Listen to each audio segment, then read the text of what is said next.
nous avons une autre très belle journée qui va démarrer tout de suite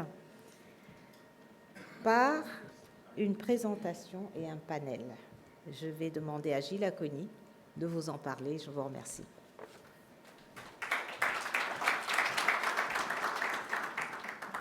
Merci Nadia, merci à vous, chers invités de UMOA Titre.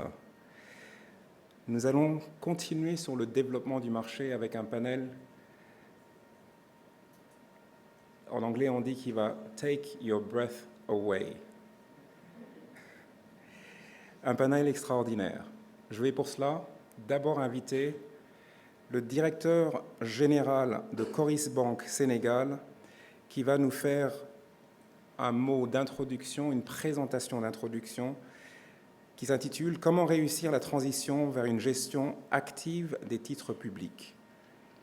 Je lui laisserai le choix ensuite d'inviter les panélistes et « to take your breath away ». Sous vos applaudissements, Monsieur Ibrahim Affal.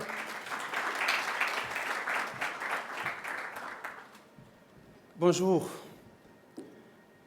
Merci beaucoup. C'est vraiment avec un plaisir indicible que je me trouve aujourd'hui parmi vous. Je vais remercier le directeur général d'adjoint de UMOA Titre, mon cher ami Banassi Ouattara, et tout le personnel de UMOA Titre qui ont bien voulu m'associer à cet événement.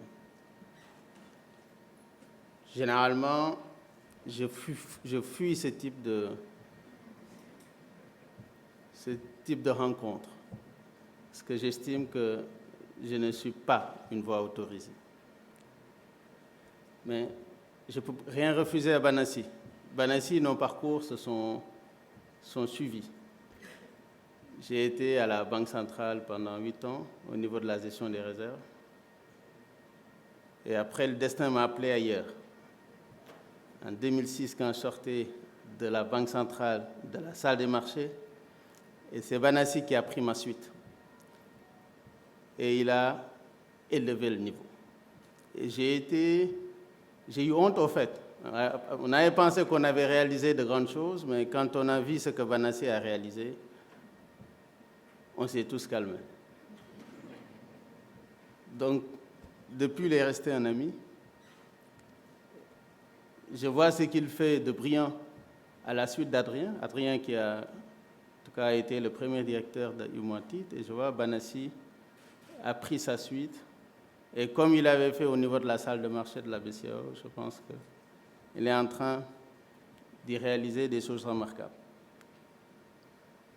Voilà, très rapidement, en tout cas pour vous dire pourquoi je suis là et autoriser parfois, voilà, lorsque je ne suis pas au niveau de Banassi et peut-être si je ne suis pas au niveau, en tout cas, du panel d'hier. Donc le panel que j'ai l'honneur de modérer tout à l'heure sera autour de la dynamisation du marché secondaire. Auparavant, on va vous faire une présentation introductive, un peu pour amener le sujet. La chance a fait que quand j'ai quitté la Banque centrale en 2006, donc je suis allé dans une banque de marché qui était la première expérience de banque de marché dans la zone, la Banque régionale de marché, à partir de décembre 2006. Et on a vu un peu un hasard, au fait, où février 2007, la Banque centrale démarrait ses injections de liquidités. Et juin 2007, on avait la première émission de titres publics par adjudication, lancée par l'État du Sénégal. Il y a eu encore par la suite quelques petites émissions, mais on a fonctionné comme ça entre 2007 jusqu'à à peu près 2014, où UMOA Titre a démarré ses activités. Donc je me considère plus comme un homme du passé, quelqu'un qui a vu le marché naître, se développer, et aujourd'hui, vraiment, je prends beaucoup de plaisir à voir le marché se professionnaliser, grâce à UMOA Titre notamment. Monsieur Acogny pour la logistique.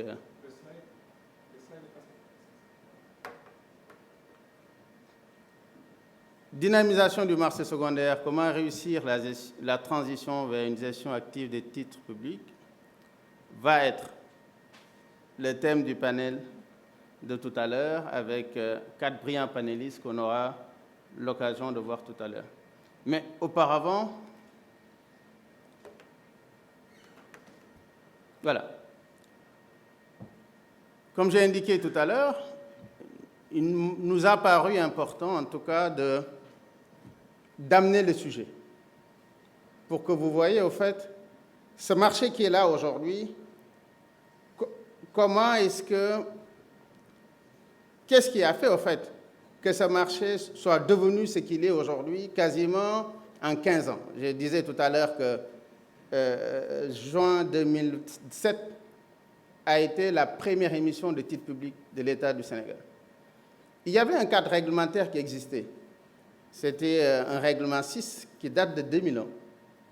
Mais entre 2001 et 2007, il n'y a eu aucune émission par adjudication. Et pourtant, la Banque centrale avait bien produit un texte qui s'appelait effectivement, en tout cas qui régissait toutes les émissions de titres par adjudication. La création de UMOATIT a été un marqueur très fort. Parce qu'avant, ce qui s'est passé, on avait des États, on avait 8 pays avec la Guinée-Bissau qui venaient sur le marché. Un peu qui se faisait une compétition. Le marché n'était absolument pas organisé. Il n'était pas structuré. Les calendriers d'émission étaient disparates. Chaque pays avait son calendrier d'émission. Et il n'y avait pas de limite aux émissions. Un État pouvait venir, dire, voilà, je prends 20 milliards, se retrouve avec 50 milliards de souscriptions et rafle tout. Aujourd'hui, il y a des limitations sur les montants. J'ai vu, moi, les DN aller faire le pré-placement sur les émissions de titres obligatoires. Aujourd'hui, ça paraît invraisemblable. M. Gadou a été directeur national, je ne sais pas à quelle période, mais moi, j'ai vu le directeur national du Sénégal, mon grand frère Biram Sen, lors de cette première émission, appeler tous les DG de banque pour les supplier de venir participer à l'émission d'obligation du Trésor du Sénégal. Et les banques traînaient les pieds. Venez, oui, d'accord, mais si on vient, qu'est-ce que vous nous donnez? C'était vraiment ça le marché en 2007. Les trésoriers d'aujourd'hui, ou probablement les agents de la banque, ou en tout cas ceux qui sont dans les directions nationales, pensent ça invraisemblable, que ce soit le directeur national qui fait le pré-placement des titres. Et voilà le marché. Donc 2014 a été, en tout cas, un événement très important où UMOATIT a été créé pour organiser, pour structurer et surtout pour mettre des règles et pour rendre disponible l'information. Aujourd'hui, les calendriers d'émission existent. Aujourd'hui, il n'y a pas de compétition entre les États. Vous venez, vous avez votre montant, vous avez tout au plus une marge de 10%. Donc, à partir de 2014, on a un marché qui s'est structuré. On ne peut pas structurer, on ne peut pas développer quelque chose sans l'organiser et sans le structurer. Donc, bravo en tout cas aux autorités qui ont eu l'intelligence de créer UMOATIT en 2013 et à partir de 2014, on a UMOATIT qui a en tout cas démarré ses activités. Et il y a eu par la suite, toujours en 2013, un nouveau cadre réglementaire. J'indiquais qu'il y avait avant un règlement du Conseil des ministres qui, en tout cas, traitait des bons et obligations par adjudication. Mais c'était un règlement de 2001. Probablement, ceux qui l'ont écrit n'avaient pas encore, parce qu'avant, il n'y avait pas de bons et obligations par adjudication. Je ne sais pas sur quelle base ils l'ont écrit. En tout cas, le règlement existait. Le règlement de 2000, le règlement 6 de 2013, okay, est venu abroger ce règlement de 2001. Mais il a capitalisé sur à peu près entre 2007 et 2013 sur 6 années de marché. 6 années de marché. Et donc, il est allé beaucoup plus loin que le règlement de 2001. Et donc, c'est toujours le cadre réglementaire là qui existe, complété par les règlements sur les pensions livrées. Avant, on faisait des pensions avant 2013. On en avait beaucoup fait. Mais là également, il y a un règlement qui définit la pension livrée, qui dit quels sont les supports de la pension livrée. Et surtout, on sait bien que les opérations de pension livrée, ce sont des opérations qui contribuent à la dynamisation du marché secondaire. Donc, il y a eu donc un organe IOMA-titre qui est créé, et puis il y a le dispositif réglementaire, pour encore structurer davantage ce marché. Il y a eu des incitations fiscales, ça crée même aujourd'hui un sujet. Ce marché s'est créé parce que les gens n'étaient pas vraiment convaincus de l'intérêt d'acheter des titres. Les banques commerciales, qui sont en tout cas plus nombreuses dans cette zone, n'étaient pas au départ assez convaincus de l'intérêt d'acheter des titres. Donc non seulement il a fallu que les DN s'y mettent pour chaque émission, mais il a fallu également donner des avantages. Il y a eu des avantages fiscaux, la défiscalisation totale des actifs sur les titres, jusqu'à l'IS, après probablement appliqué d'un pays à l'autre de façon différente. Mais le principe de la défiscalisation est demeuré. Il y a eu également des avantages sur le plan prudentiel. Les titres d'État bénéficient d'une pondération nulle. Les titres d'État sur certains ratios prudentiels bénéficient également d'un traitement favorable. Je ne sais pas s'il y a des représentants de l'État du Sénégal. Aujourd'hui, le débat est posé au Sénégal, disant ça fait 15 ans que ce marché existe. Les États ont accompagné ce marché pendant 15 ans. Ce marché représente quelque chose, on le verra tout à l'heure en termes d'encours.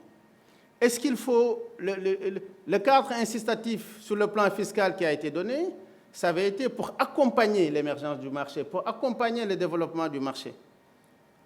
Aujourd'hui arrive le moment où il faut regarder, est-ce qu'il ne faut pas que le marché contribue un peu au budget de l'État? Il y a eu également, pour développer ce marché, la mise en place de Sagetil, rapidement pour indiquer que avant la mise en place de Sagetil, lorsque nous faisions des transactions sur le secondaire, nous remplissions des formulaires qu'on déposait à la Banque centrale. La Banque centrale nous imposait 2 jours entre le moment du dépôt et la date de valeur. Aujourd'hui, ceux qui traitent sur les titres, quasiment, peuvent le faire le même jour.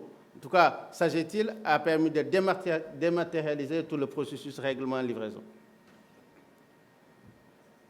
Donc voilà à peu près. Voilà, en tout cas, ce qui a été fait pour arriver à ce qu'on a aujourd'hui, qui est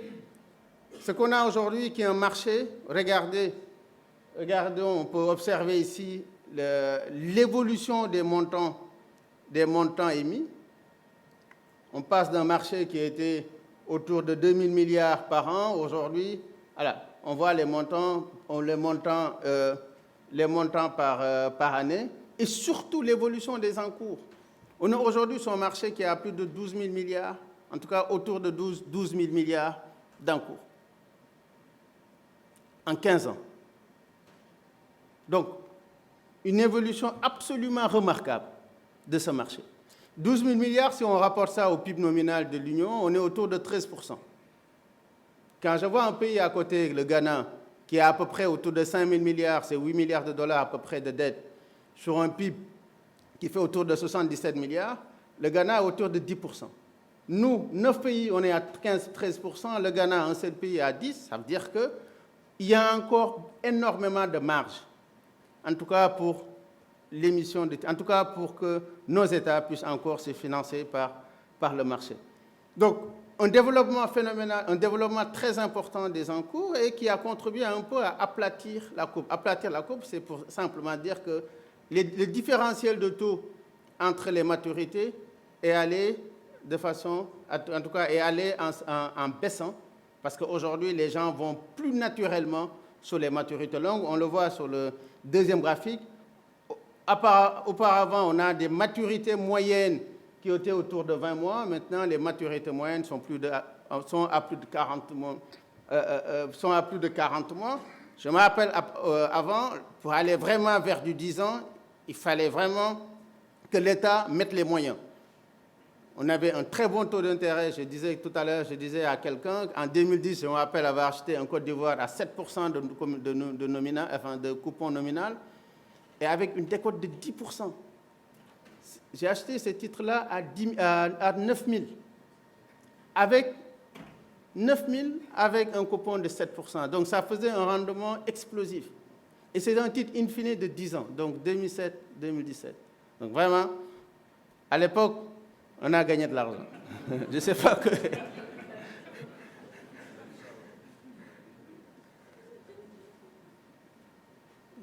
La suite.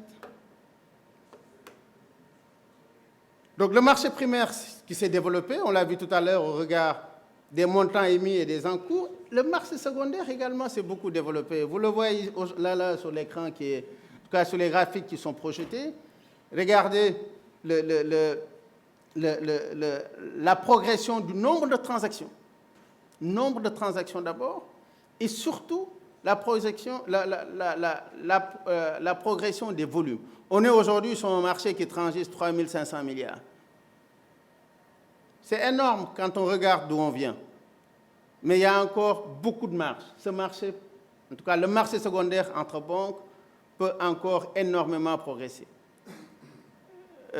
Mon cher Babacar avait indiqué un chiffre qui était, en tout cas, de rotation, en tout cas des portefeuilles sur le marché, en rapportant 3 500 milliards à l'encours du marché, qui était à peu près 3 000 sur 12 000, autour de 25%, quand dans le même temps, j'aime pas qu'on se compare à la France, mais bon, il n'y avait pas de chiffre. Mais pour la France, la rotation, c'est plus de 1, alors que nous, on est à 0,25. Donc, vous voyez toute la marge qu'on a pour rattraper, en tout cas pour tendre vers les meilleures pratiques sur le marché.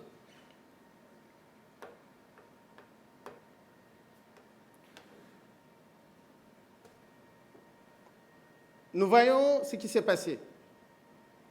Un cadre qui s'est construit,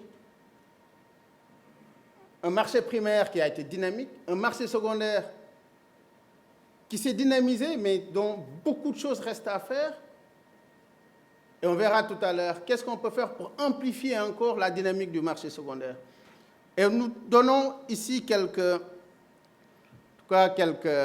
pistes. Les panélistes tout à l'heure vont développer. On a créé des SVT. Le marché s'est dynamisé, mais il reste encore des choses à faire. Je pense qu'il y a lieu de voir, et moi, titre, quels sont les avantages qui peuvent être donnés au SVT pour leur permettre davantage jouer leur rôle, de faire des prix, c'est des teneurs de marché, de produire de la recherche. Ils doivent donner de l'information aux investisseurs et de coter, et d'avoir surtout des prix, des cotations crédibles. La fiscalité est un enjeu, je l'ai dit tout à l'heure. Les États ont accompagné le marché pendant 15 ans en donnant des incitations fiscales. Aujourd'hui arrive le moment où les États se questionnent, est-ce qu'il faut continuer ou pas, jusqu'à quand il faut continuer à accompagner le marché, est-ce que le marché ne s'est pas assez développé pour en tout cas justifier une fiscalité. C'est des questions. On verra tout à l'heure également au panel que peuvent faire en tout cas les autorités pour encore accompagner la diversification. Un marché, il faut des investisseurs. Les banques ne peuvent pas à elles seules faire un marché, ce n'est pas possible. Il faut des investisseurs dans un marché parce que quand on achète un titre, il faut avoir de la contrepartie. On a vu tout à l'heure, les opérations de banque se sont développées, mais il faut encore aller au-delà, aller voir, attirer d'autres investisseurs et les amener dans le marché. J'espère que tout à l'heure, on aura, en tout cas dans le cas d'espèce, des propositions intéressantes.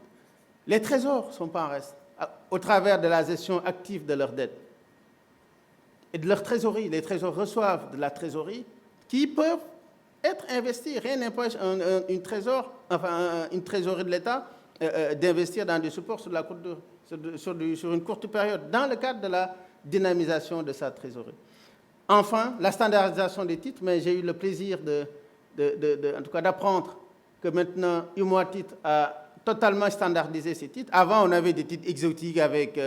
quand c'était in fine, l'ancienne époque, on ne voulait pas des titres in fine parce qu'ils disaient non, ce n'est pas possible. Les États, le risque. Donc, on préférait quand les titres étaient amortissables. on savait que ce n'était pas le marché. Surtout moi qui venais de la Banque centrale, qui est traité sur des titres de 10 ans, 15 ans, 20 ans, 30 ans, in fine. J'arrive sur le marché, je dis non, moi je ne veux pas de titre in fine. Voilà. Quand j'investis, je vais avoir ma trésorerie au fur et à mesure. Je vois et j'ai constaté avec plaisir que Humantit a totalement standardisé les titres et que les titres par adjudication sont totalement in fine, ce qui correspond en tout cas au standard du marché.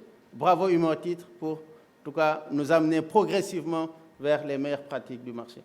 Voilà cette présentation, probablement longue, M. Akoni.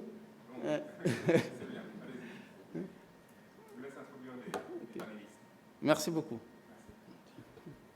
Pour les panélistes, merci beaucoup. Donc, pour échanger sur la dynamisation du marché secondaire, je vais inviter, on aura 4 brillants panélistes qui vont parler. Chacun, en tout cas, me semble crédible, me semble être une voix autorisée pour parler du sujet au regard de leur parcours et au regard, en tout cas, de leurs occupations actuelles. Je vais appeler, il y a 4 panélistes dont une dame, donc je vais commencer forcément par la dame, surtout que je la connais. Madame Estelle Akoué. Estelle est directrice de la trésorerie et responsable de la salle de marché du groupe Orabank.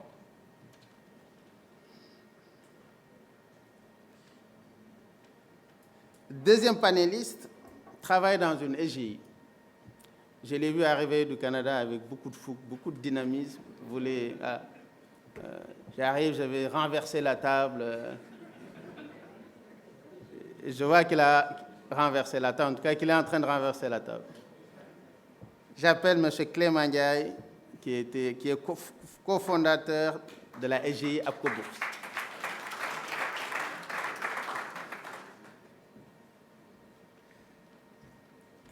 Le troisième panéliste travaille au groupe de la Banque africaine de développement.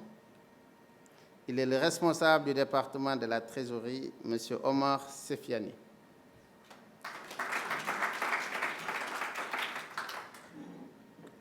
Last but not least, M.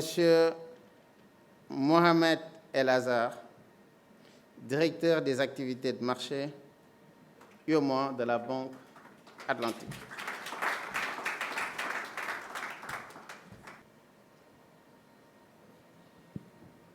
Merci à nos chers 4 panélistes. Je sais que vous êtes très bien préparés. Vous n'avez même pas besoin. Tellement vous connaissez, vous maîtrisez, vous dominez votre sujet. Mais malgré tout, ils se sont préparés.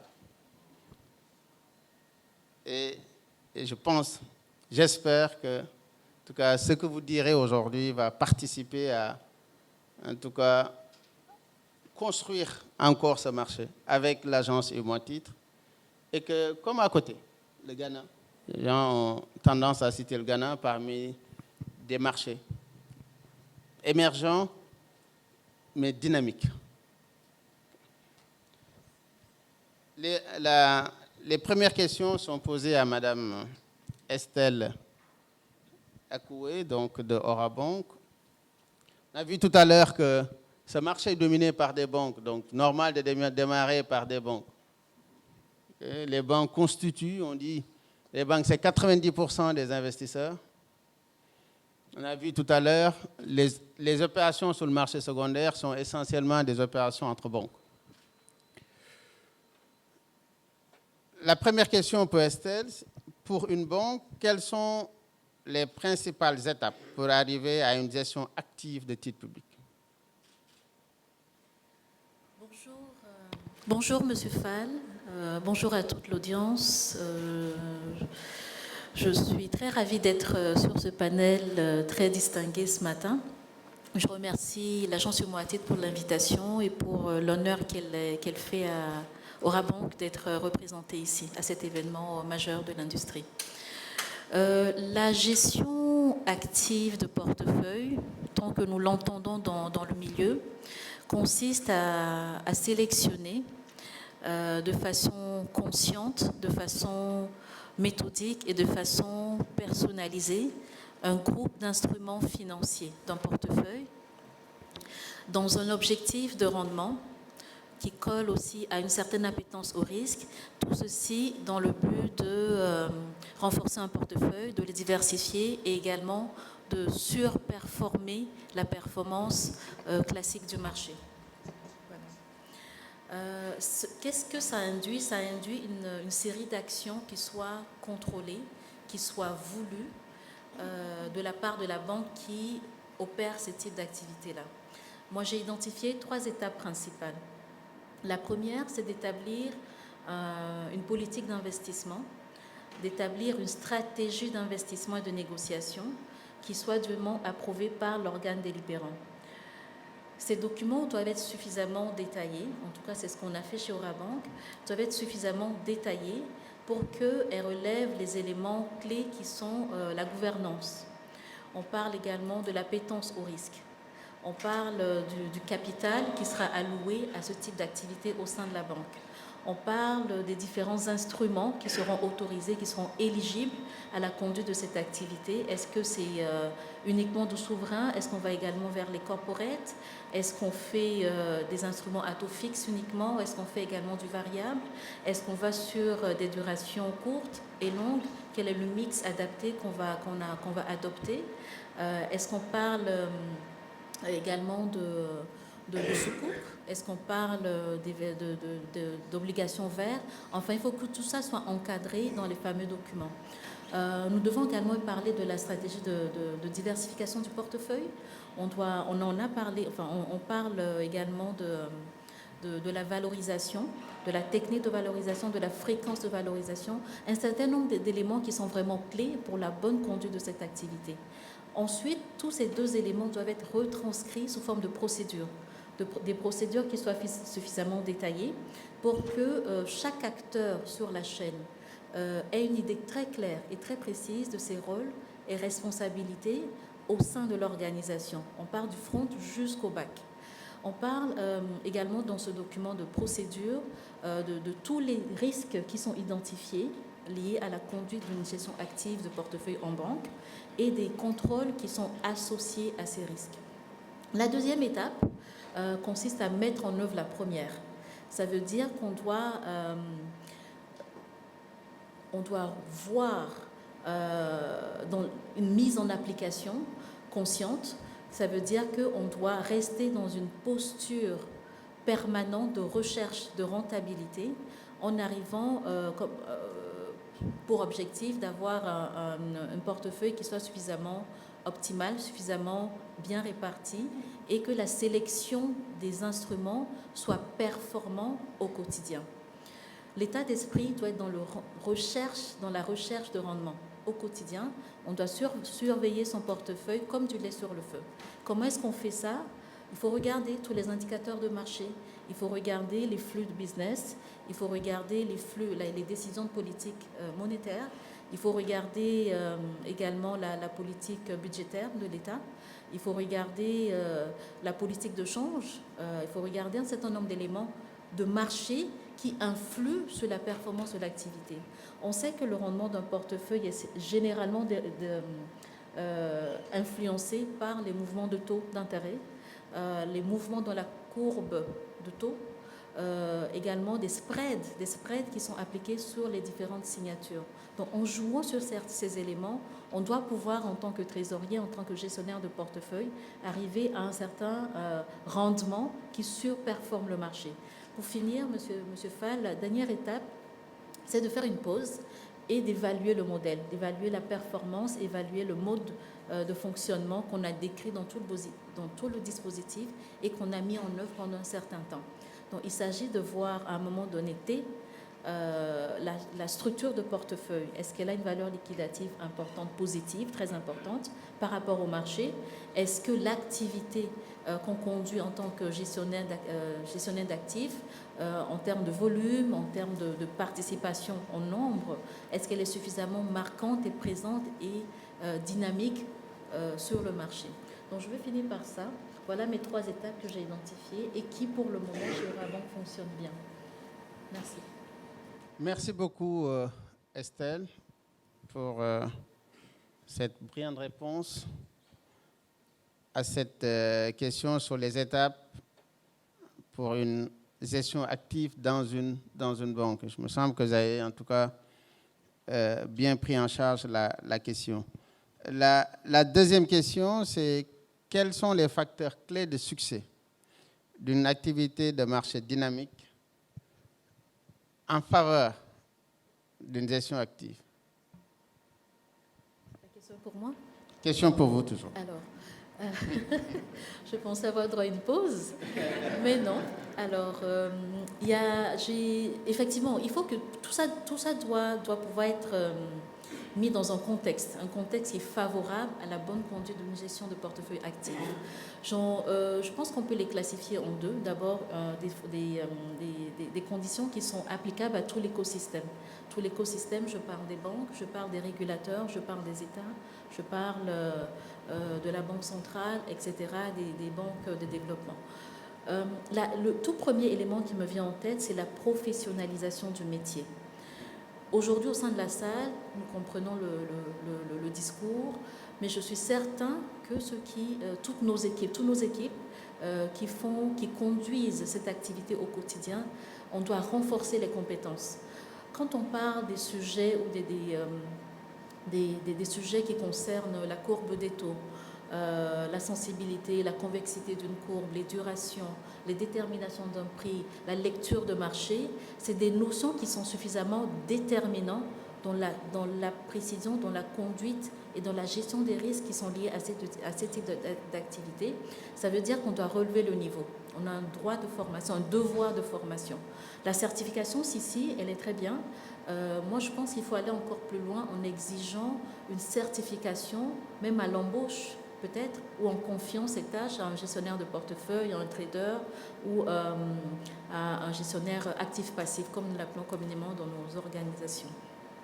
Le deuxième élément, pour moi, elle est clé. Il est clé. Il s'agit d'avoir un écosystème qui est uni, qui se coordonne, qui se concerte, qui travaille ensemble, vraiment en équipe, vers l'objectif commun que nous avons de créer un marché dynamique régional. Ça veut dire que les actions isolées qui ne soient pas en phase avec des codes de conduite respectables aux normes doivent être totalement bannies. Ça veut dire que les couloirs de réflexion, à mon sens, qui soient propres à chaque partie de l'écosystème, soient complètement abrogés. Il importe que la communication soit fluide et totalement exhaustive entre nous, et il importe que les engagements que nous prenons l'un envers l'autre soient totalement tenus et respectés. Le troisième élément que je peux identifier serait un marketplace. L'agence sur Moititre a eu la bonne initiative à cet égard. Il a lancé un projet que nous attendons tous de voir aboutir. Ce marketplace, forcément, va contribuer à dynamiser la rencontre des acteurs du côté BID et du côté Ask, et va également accélérer l'arrivée à un consensus de marché quand il s'agit de faire l'échange de l'instrument et des flux, règlement, livraison. Je peux également parler de la courbe des taux. C'est un sujet qui est vieux, dont on parle constamment. Il y a un début, l'agence a mis en place une courbe des taux que j'estime, à mon sens, qu'on peut parfaire. Il y a des courbes des taux qui sont développées sur mesure, il y a des courbes de taux moitié par les régulateurs, mais dans la pratique, on voit quand même une certaine disparité au niveau des prix. La discussion est des fois houleuse entre les agents. Donc, si on peut performer cet outil, former également les acteurs sur ces sujets, ça peut favoriser rapidement la dynamisation de marché. Le dernier point, ce qui concerne l'écosystème, pour moi, serait la réglementation et les incitatifs. Une réglementation qui soit favorable, des incitatifs qui soient stimulants suffisamment par rapport vis-à-vis surtout du management, parce que c'est eux qui décident de mettre en place tout un dispositif robuste pour conduire une gestion active très dynamique au quotidien, que ce soit des incitatifs fiscaux, que ce soit des incitatifs réglementaires au niveau de la consommation des fonds propres, que ce soit en termes de commissionnement, parce que jusqu'à présent, les SVT ont des épaules lourdes chargées de responsabilités, mais assez peu de rétribution en retour. Pour finir, les conditions doivent être également appliquées aux banques qui mènent cette activité au quotidien. J'ai déjà parlé de réglementation, de procédures et de politiques respectables, fluides, suffisamment orientées business. Je vais également parler de procédures qui soient suffisamment fluides et qui permettent aux acteurs d'être agiles dans la prise de décision, d'être suffisamment smart dans la prise de position et d'être quand même robuste dans le contrôle des risques. Le dernier point serait, au niveau des banques, de voir une équipe complètement engagée dans le mindset, dans la volonté d'aller sur le marché des dynamiques et de respecter une certaine éthique dans la conduite de l'activité. Merci. Merci beaucoup, Estelle. Là, c'est la dernière. Là. Après, elle pourrait boire de l'eau. Quel est l'intérêt, en fait, pour une banque de se lancer dans la gestion active? Parce que tout ce que vous avez dit là, il faut du travail. Hein? Mais quel intérêt pour faire tout ce travail-là? Qu'est-ce qu'on en tire? L'intérêt, vous savez, on est sur un marché émergent. Les marchés émergents ont l'avantage d'avoir encore des marchés financiers inefficaces. Et quand on parle d'inefficacité, on parle d'opportunités de rendement. On parle de délai d'ajustement dans l'impact sur les prix. On parle d'asymétrie de l'information. Donc une gestion active sur un marché émergent, comme le nôtre, bien évidemment, est une opportunité de gain inestimable qui vient se rajouter aux coupons que nous recevons dans le cadre d'une gestion passive. Je peux également dire que conduire une activité de gestion active entraîne la banque à mettre en place tout un dispositif d'intelligence d'affaires, faire de la recherche, comprendre les mécanismes de marché, monter en compétence les acteurs de marché. Tout ça, ça ne vient que bénéficier davantage à une industrie plus robuste, plus avancée et plus dans l'ère des normes, si on va dire des normes de l'industrie à l'international. Autre chose que je peux dire, c'est de gérer son portefeuille, tout simplement. Le dispositif prudentiel nous impose de prendre des moins-values sur nos portefeuilles quand le marché est contre nous. Mais pourquoi rester dans cette posture-là? On peut, dans cet état d'esprit d'être dans une recherche de rentabilité, sortir les moins-values, donc chercher du rendement, et en ayant un portefeuille de négociation, on a le privilège de pouvoir observer des plus-values, ce qui n'est pas permis dans d'autres types de portefeuilles. Donc, pouvoir bonifier davantage le rendement. Et dernier avantage, à mon sens, c'est être un excellent outil de gestion de la liquidité. Investir, désinvestir au besoin, restructurer son portefeuille quand on en a besoin, faire des réallocations d'actifs quand le besoin se fait sentir, chercher à structurer des produits pour accompagner un modèle de développement qui sera davantage orienté retail business, on en a suffisamment parlé hier. Merci, je pense que ça va être tout pour moi. Merci beaucoup, Estelle. Vous avez vu, l'intervention d'Estelle était beaucoup plus centrée banque. Parce que ce marché, par adjudication, il s'est construit autour des banques. Aujourd'hui, les banques représentent 90% des investisseurs. Le marché s'est amélioré en liquidité, mais il reste des choses à faire. À côté des banques, il y a d'autres acteurs, les EGI. Les EGI, on leur avait construit un marché sur le financier régional. Et quand même, elles ont eu le mérite de faire l'activité titre avant les banques quand même. Ça, vraiment, il faut reconnaître ça aux EGI parce que le financier régional, il me semble, Clément, c'est autour de 97-98 que ce marché, en tout cas, dans sa structuration actuelle, date de 97-98. On y faisait des émissions, en tout cas sur le plan de la dette, c'est des émissions par syndication. aujourd'hui, les SGI sont très dynamiques et donc on va voir là, à côté des banques, qu'est-ce que les SGI peuvent faire pour accroître la liquidité sur le marché des titres publics. Et que donc la prochaine question s'adresse à Clément. Comment peut-on améliorer la participation des SGI au dynamisme du marché secondaire des titres publics?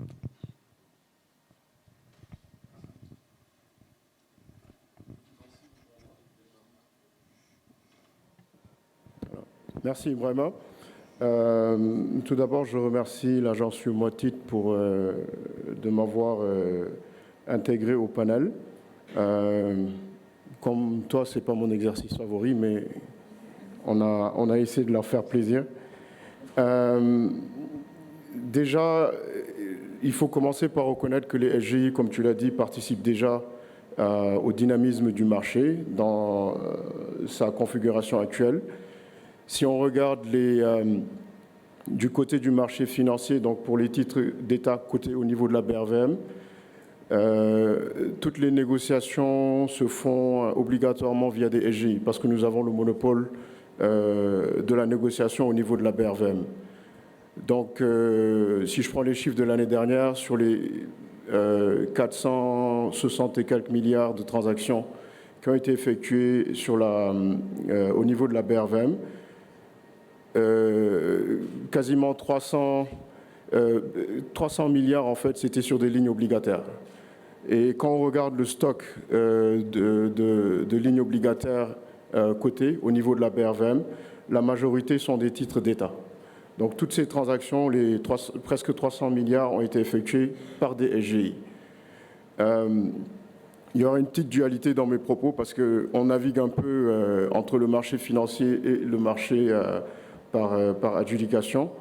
Si je viens du côté du marché par adjudication, je ne sais pas si des statistiques sont disponibles au niveau de l'agence UMOTIT, mais il est clair qu'il y a des SGI qui sont déjà SVT. Plusieurs SGI ont aussi accès à la plateforme de négociation, s'agit-il. Et je pense que dans notre quotidien, nous tous, nous intervenons avec les trésoriers des banques. Donc je peux facilement penser qu'à ce niveau aussi, les SGI interviennent beaucoup au niveau du marché secondaire des titres émis par adjudication. Maintenant, qu'est-ce qu'il y a à faire pour pouvoir améliorer notre participation, qui est déjà assez intéressante? J'ai mentionné l'accès à Sagetil plus tôt. Je pense que c'est une belle initiative que l'agence UMOTIT a lancée il y a, je pense, un peu moins de 2 ans, pour permettre aux SGI d'avoir accès à la plateforme Sagetil. Maintenant, dans la configuration actuelle des choses, il serait intéressant, je pèse bien mes mots pour ne fâcher personne, il serait très intéressant que cet accès des SGI à Sagetil soit facilité. Que ça soit plus facile d'accéder à la plateforme, parce qu'il y a tout un travail qui est fait en amont. Les SGI, généralement, sont des petites structures d'une quinzaine, vingtaine d'employés au maximum.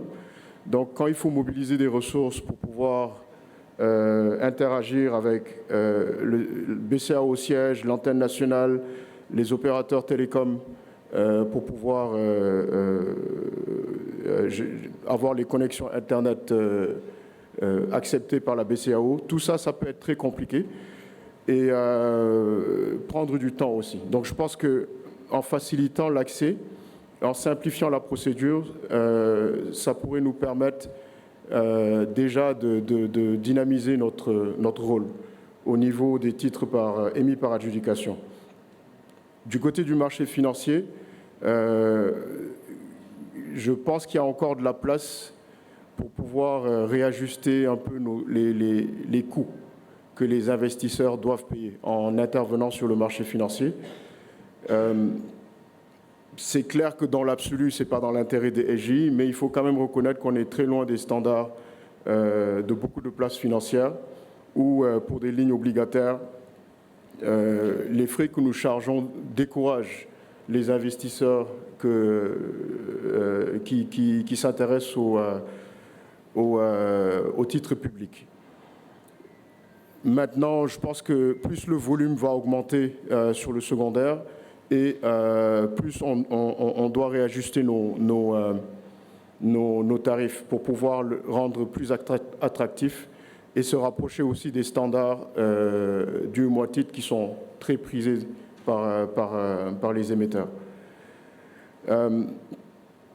L'autre point qui, à mon avis, pourrait aussi aider, ce serait de simplifier le processus de nantissement des titres. Parce que, comme nous le savons tous, la plupart des banques utilisent les titres d'État pour aller au guichet de refinancement.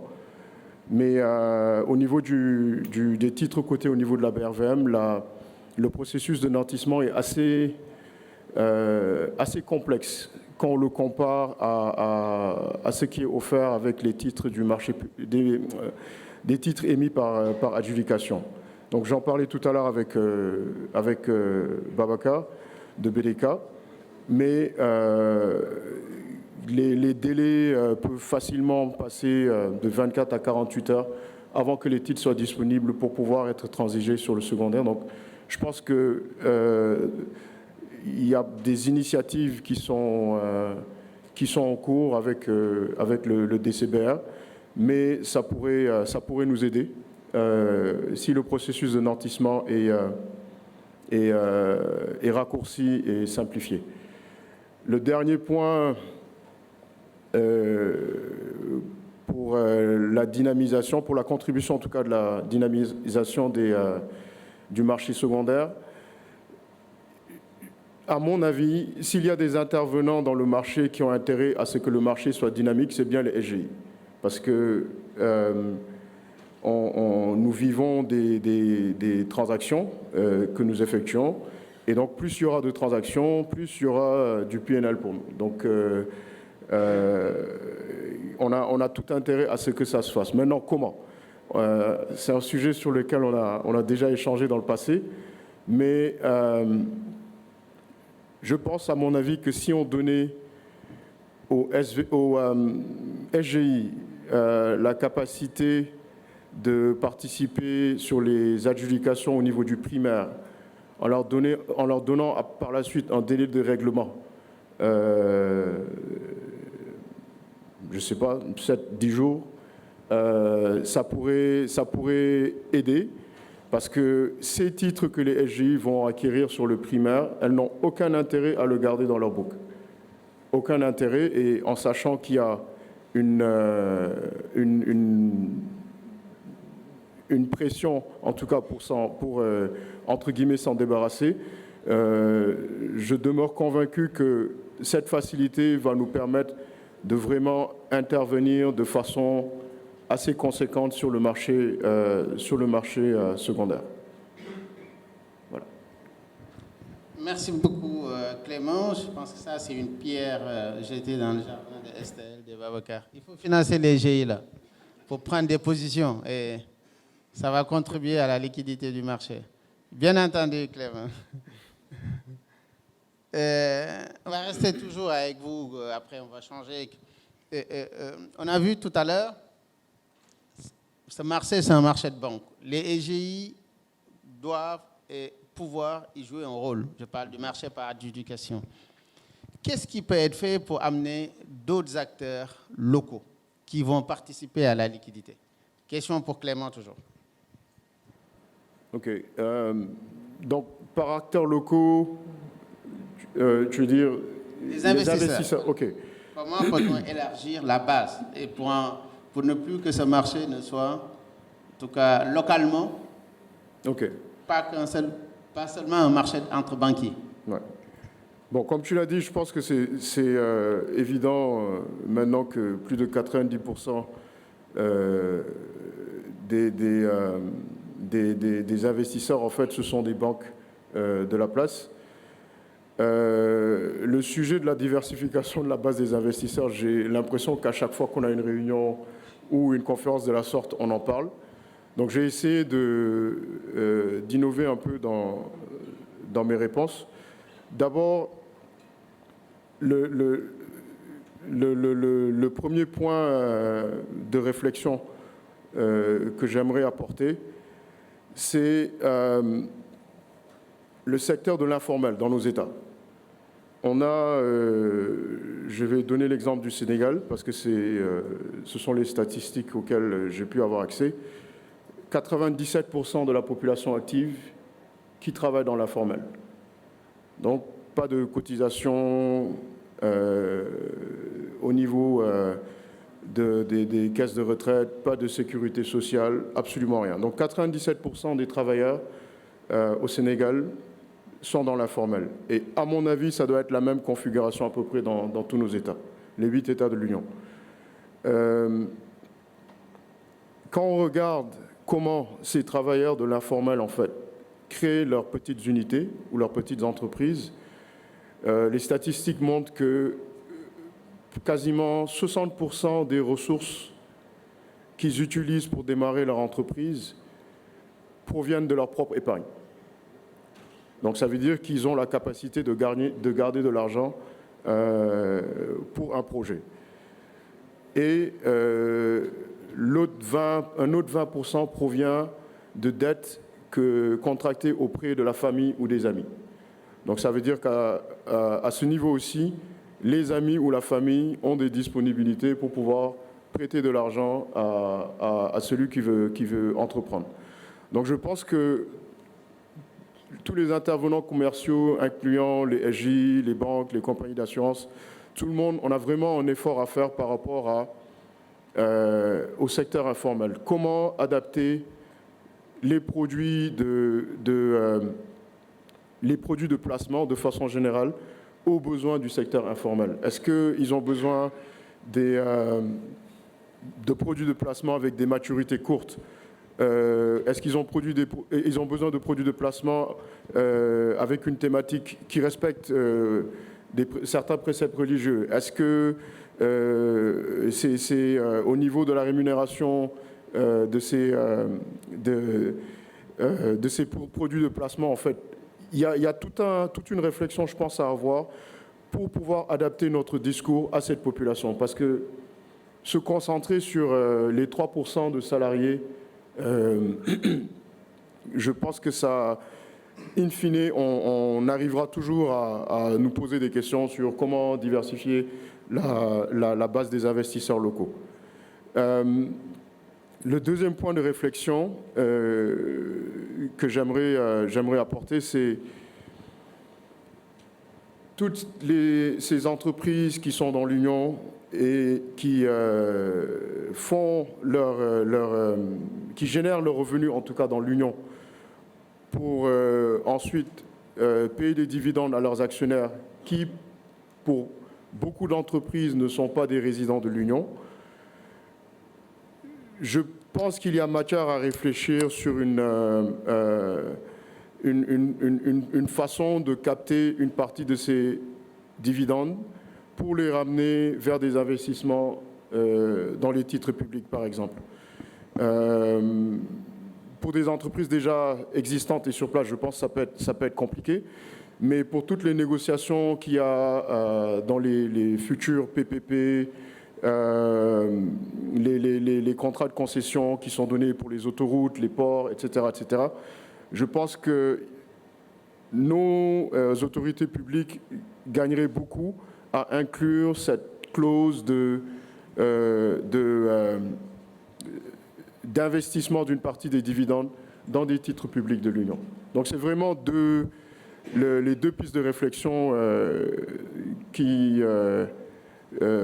auxquelles j'ai pensé, qui sortent un peu de l'ordinaire peut-être, mais je pense que ça prend de l'innovation pour pouvoir vraiment diversifier cette base d'investisseurs dans le marché de l'UEMOA.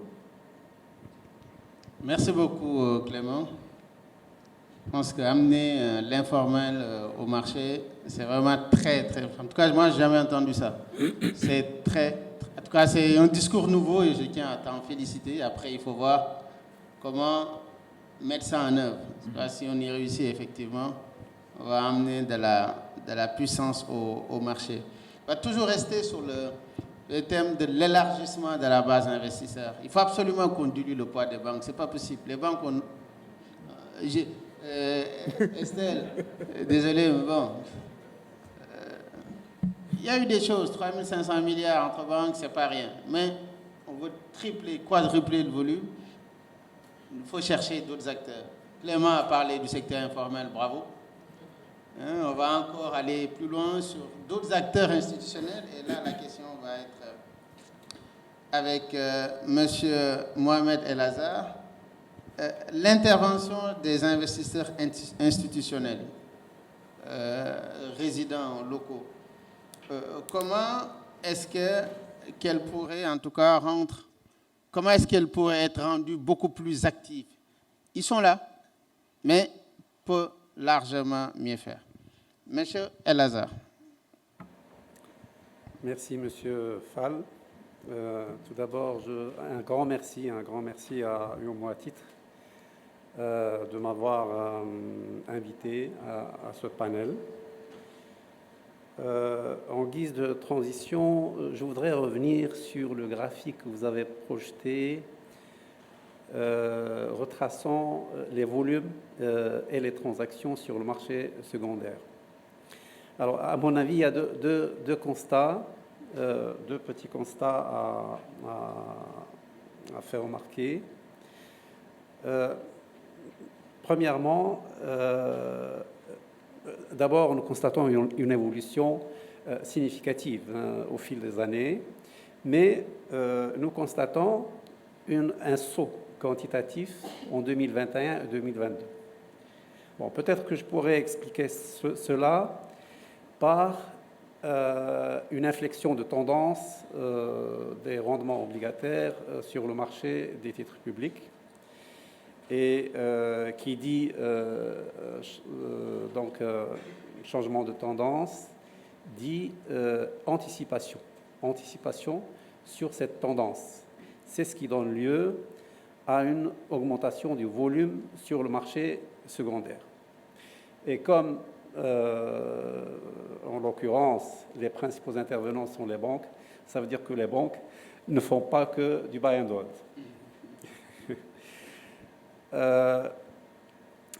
D'autre part, cette évolution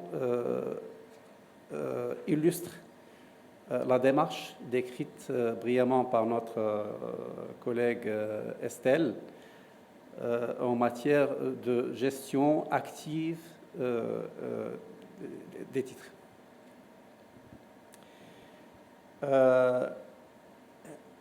Et cela donc ça permet de remarquer qu'une dynamique sur le marché secondaire se fait par des objectifs différents, des anticipations différentes, des besoins différents, des différents investisseurs sur le marché. C'est la loi de l'offre et de la demande. Alors maintenant, dans ce contexte marqué par une crise géopolitique à l'échelle internationale et qui s'est abattu de plein fouet sur notre région, à l'instar de ce qui se passe dans le monde, il est plus important que jamais de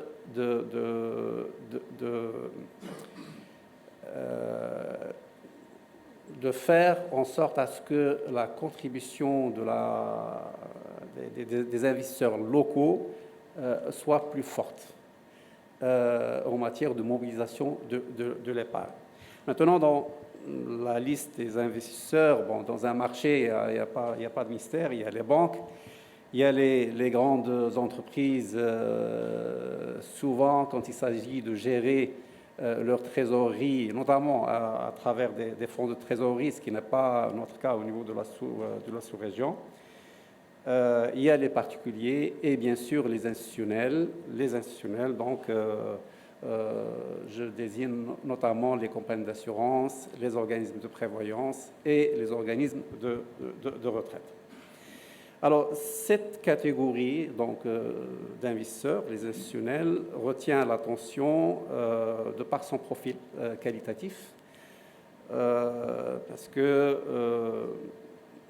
habituellement, l'investissement institutionnel, c'est un investissement qui est stable et durable, ce qui est très bénéfique pour l'édification d'un marché financier et notamment un marché des titres. Maintenant, la capacité de nos institutionnels au niveau de la région, elle est ce qu'elle est, mais toujours est-il qu'elle est en évolution constante, en corrélation avec la dynamique économique au niveau de la sous-région. Donc, toujours est-il, donc la contribution de cette catégorie d'investisseurs est souhaitable et la bienvenue. Maintenant, comment faire en sorte à ce que cette intervention soit plus active? Déjà, je pense qu'il y a un effort et un travail à faire pour convaincre cette catégorie d'investisseurs pour contribuer davantage dans la dynamisation du marché. C'est un travail à faire par les professionnels et par le marché, donc pour les amener à être plus actifs et à contribuer de manière plus importante. Par ailleurs, il y a possibilité aussi de mettre en place des mesures réglementaires. Ça a été évoqué hier par le président de l'autorité des marchés, UMOA,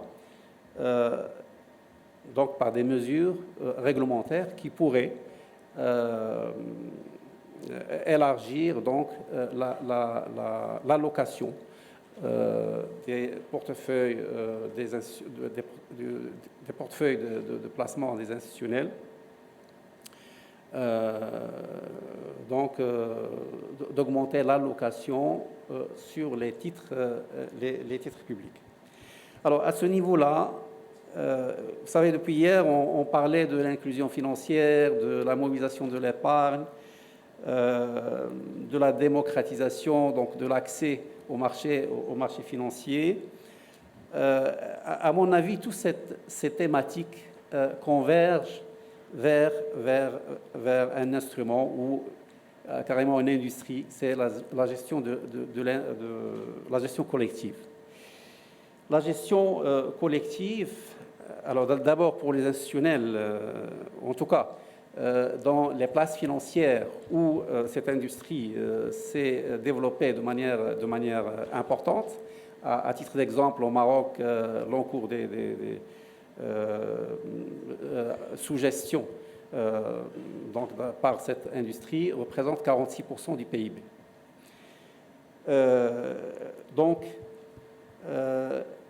Alors, dans les places financières où cette industrie est développée, c'est normalement d'abord les institutionnels qui font recours à cette industrie pour déléguer la gestion de leurs actifs.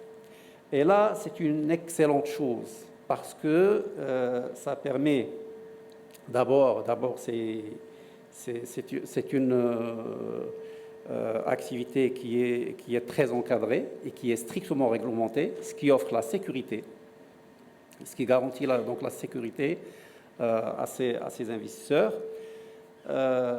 Ensuite, c'est une gestion professionnelle.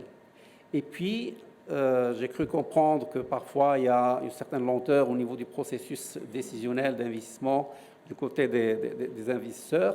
Quand on délègue la gestion d'actifs dans un OPCM dédié pour un assureur, par exemple, ou un organisme de retraite, on se met d'accord sur une politique d'investissement, on se met d'accord sur la tarification, qui est d'ailleurs très avantageuse, on met tout ce qu'il faut en place, et le reste est fait par une équipe de professionnels. Et avec cela, nous avons de la performance, nous avons de la sécurité, nous avons le reporting, et avec tout cela, on garde un droit de regard complet sur notre activité. Donc, je pense que il y a matière à ce que donc l'industrie de la gestion active soit utilisée comme moyen de dynamiser le marché des titres publics, sachant que les OPCVM, donc donc ils reçoivent des souscriptions et des rachats de manière régulière, et quand ils reçoivent des rachats, ils doivent céder, ils doivent réaliser des actifs pour faire face à des rachats, ce qui permet une autorégulation du marché. Donc voilà ce que je voulais dire par rapport à cette question. Merci, M. Fall. Très bien. Merci beaucoup, M.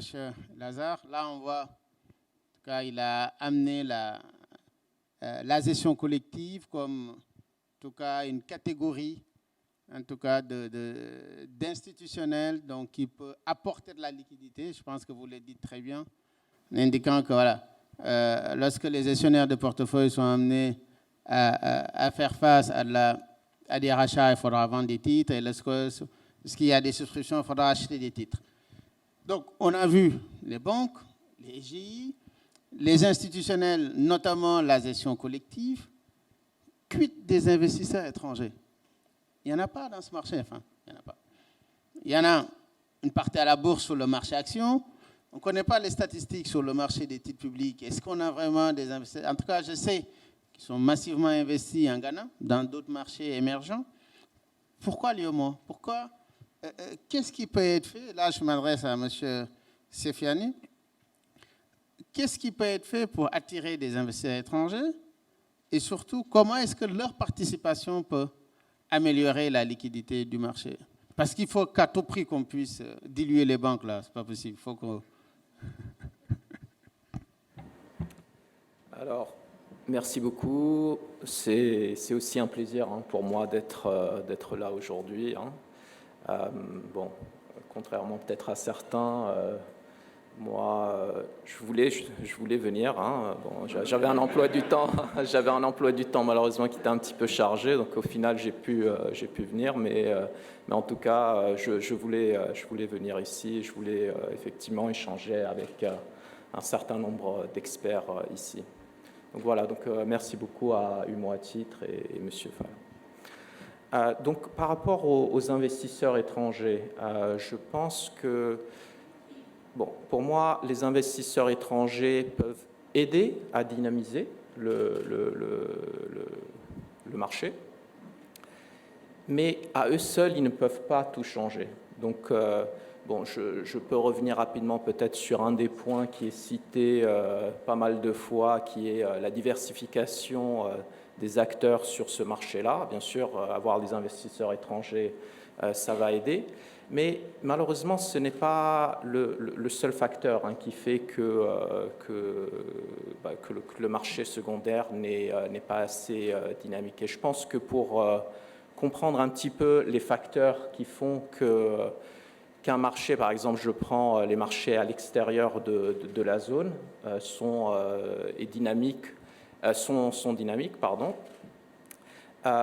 faut voir en fait les facteurs. Donc diversification des acteurs, là c'est bon, bien sûr, les acteurs étrangers vont venir, ça va permettre une certaine diversification, mais malheureusement il y a aussi en fait un cadre réglementaire propice.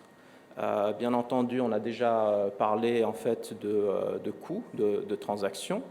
Bien sûr, les investisseurs étrangers, quand ils vont venir, ils vont regarder les coûts de transaction. Ils vont aussi regarder la facilité, donc la facilité pour faire entrer les devises, la facilité pour les faire sortir. Et malheureusement, ils vont aussi regarder la liquidité. Donc c'est un petit peu une histoire d'œuf et de la poule. La liquidité, en quelque sorte, va aider à justement accroître la liquidité.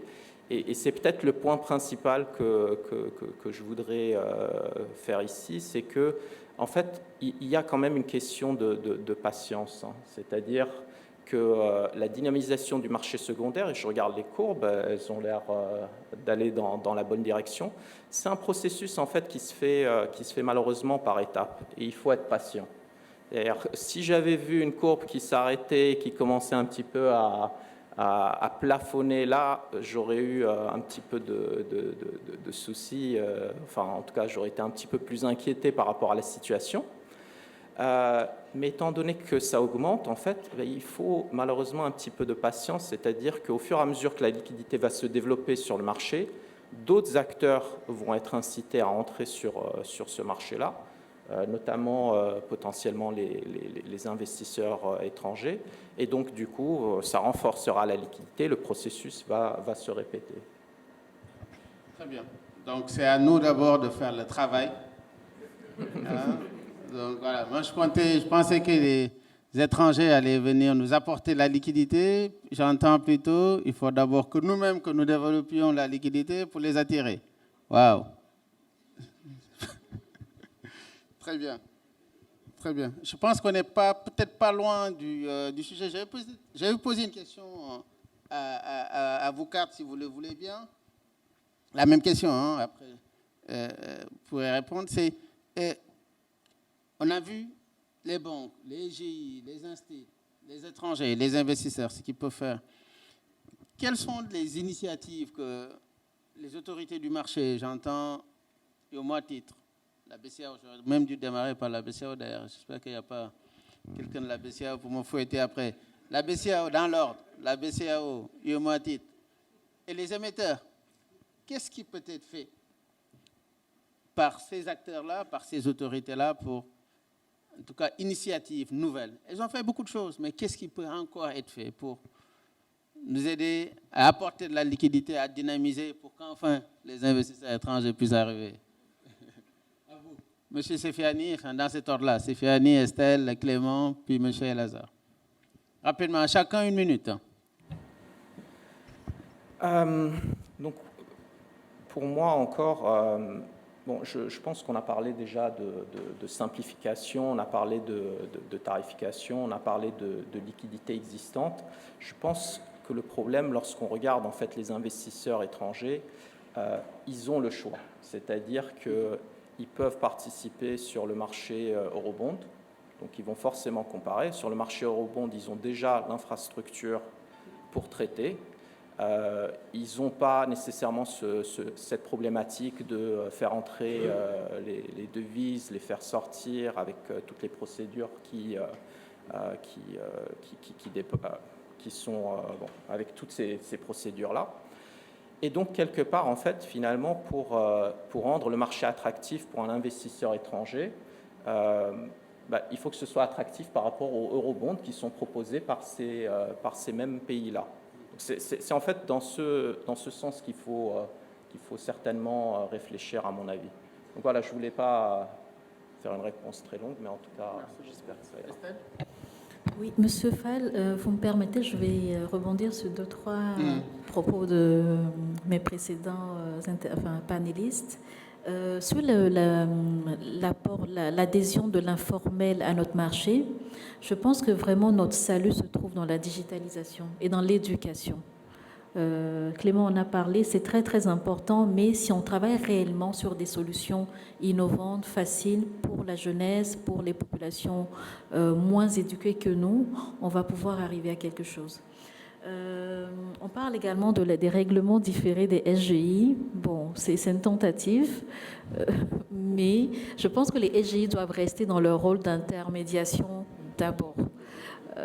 Voilà, prendre des positions sur des instruments de marché, c'est peut-être pas forcément l'approche la plus indiquée. Mais voilà, je me fais un peu l'avocat du diable, mais c'est juste mon avis à moi.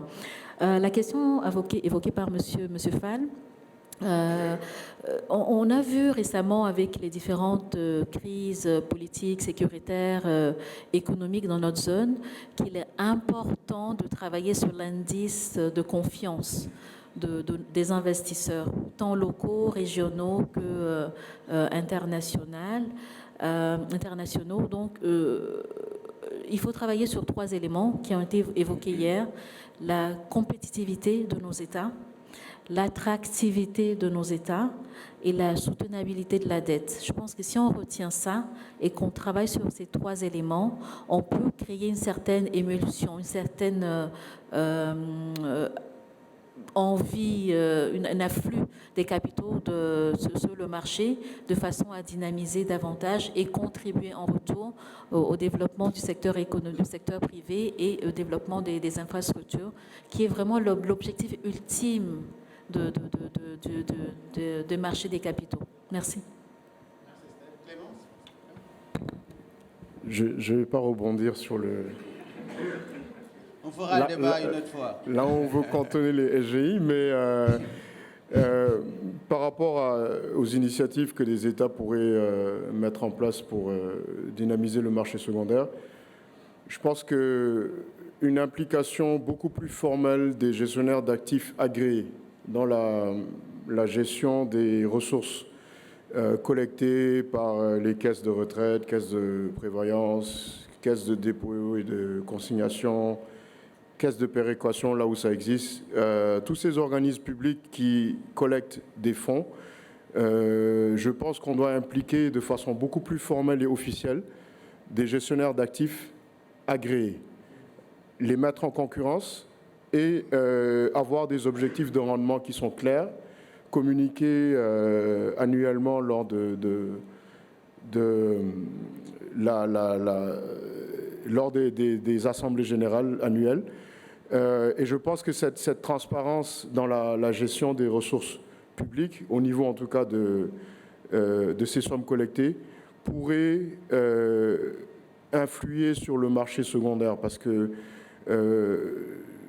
je pense que pour certains organismes, le premier réflexe, c'est d'investir dans de l'immobilier, et que j'ose croire qu'un gestionnaire d'actifs averti aurait une approche beaucoup plus équilibrée, beaucoup plus diversifiée. Donc, à l'image de ce qui se fait dans d'autres pays, avoir des professionnels des investissements et des placements qui gèrent ces ressources publiques pour le compte de ces organismes. Merci. Monsieur Elazar, sur la question.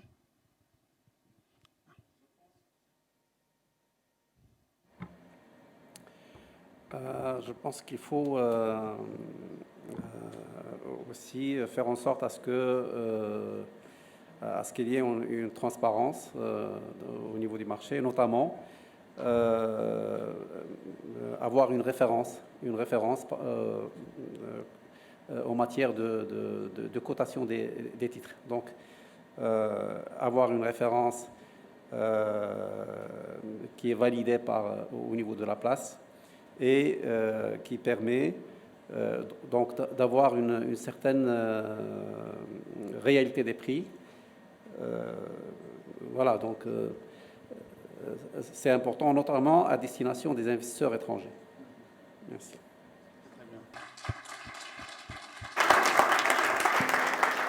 Ils sont tous passionnés. Et donc, il a un petit peu débordé. Si vous avez des questions, écrivez-les. On tâchera d'y répondre par la suite. Il y a une question qui a été posée sur Zoom. Je vais donc vous la poser. C'est une question de Maury Connet, associé finance, courtage et investissement. Nous remarquons que le marché secondaire du marché financier est très difficile à développer, contrairement au marché monétaire. Quelles sont les causes et les solutions pour dynamiser ce pan de marché? Question à Clément, qui est sur le financier. Je pense que les frais qui sont chargés à l'investisseur constituent le principal obstacle. Vu que la plupart des investisseurs de la région sont des banques, elles ont le choix entre acheter ou vendre des titres via Sagetil de façon instantanée, gratuite, et aller sur le marché financier et payer des frais, avoir un règlement en T+3. C'est avec beaucoup de questions venant des autorités de contrôle lorsque les transactions atteignent certains montants. Donc, le choix est simple. On comprend très bien les investisseurs. Maintenant, les produits qui sont offerts entre les deux marchés, à savoir donc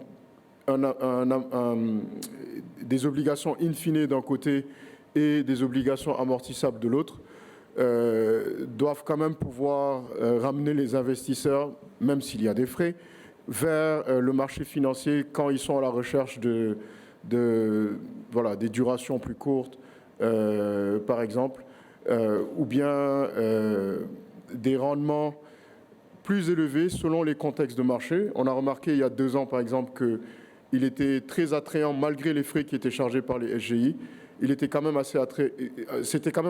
attractif de transiger au niveau de la BRVM.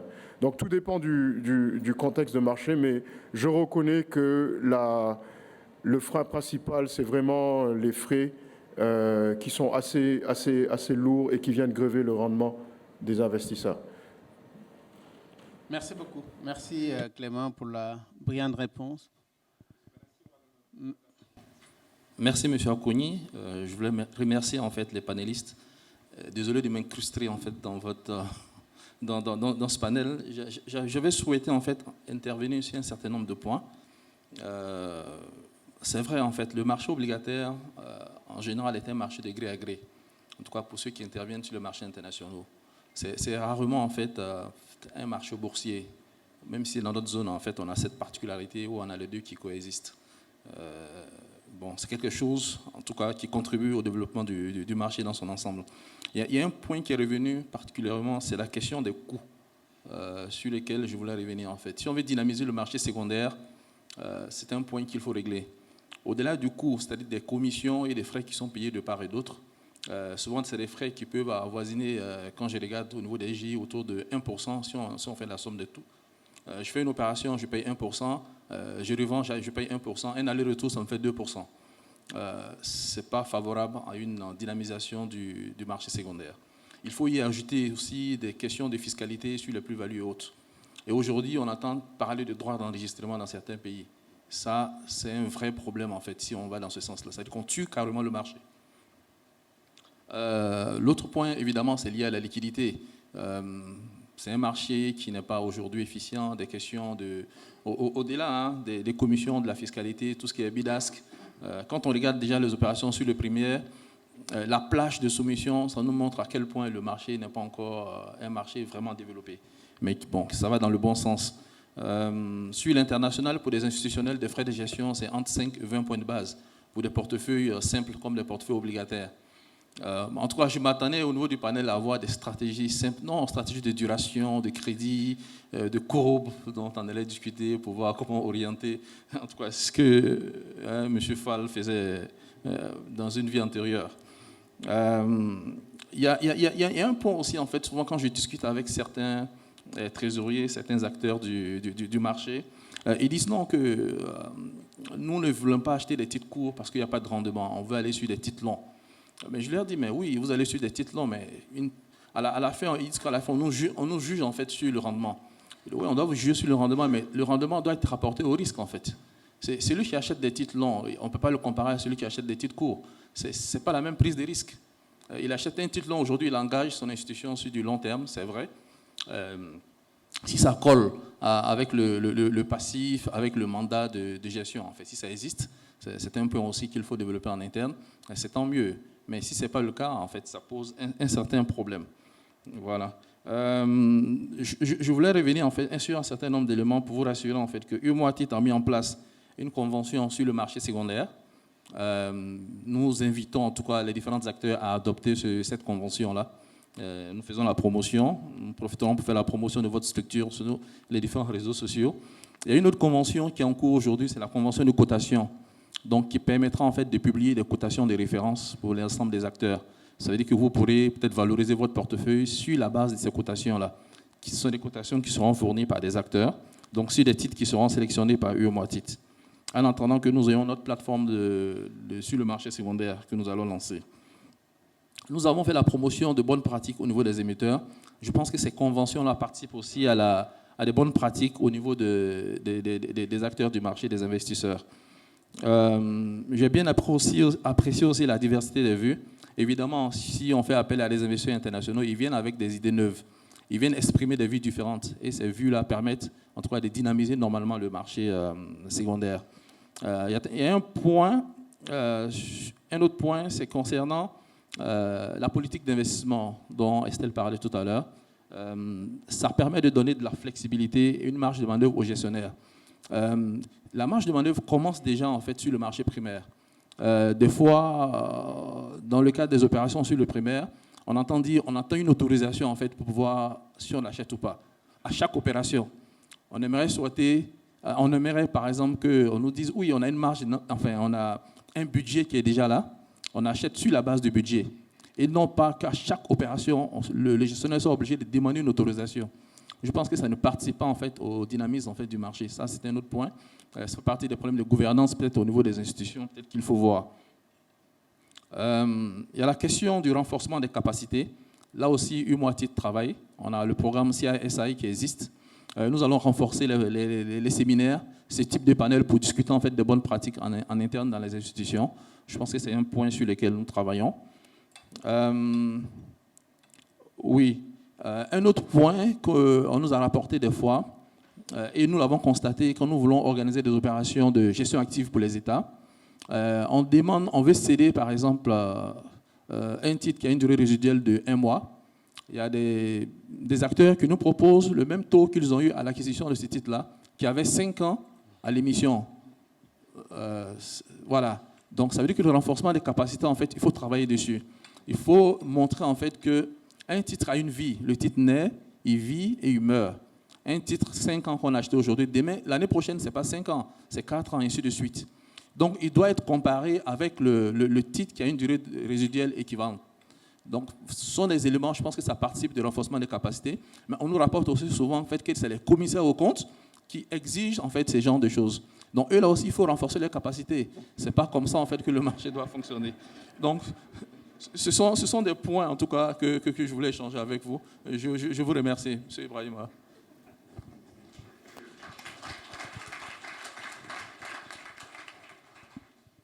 Merci beaucoup, Banassi, pour cette contribution brillante quasiment à tout. Merci, UMOATID. Alors merci à Monsieur Fall pour cette belle modération. Merci à vous, messieurs, dames, pour ce beau panel.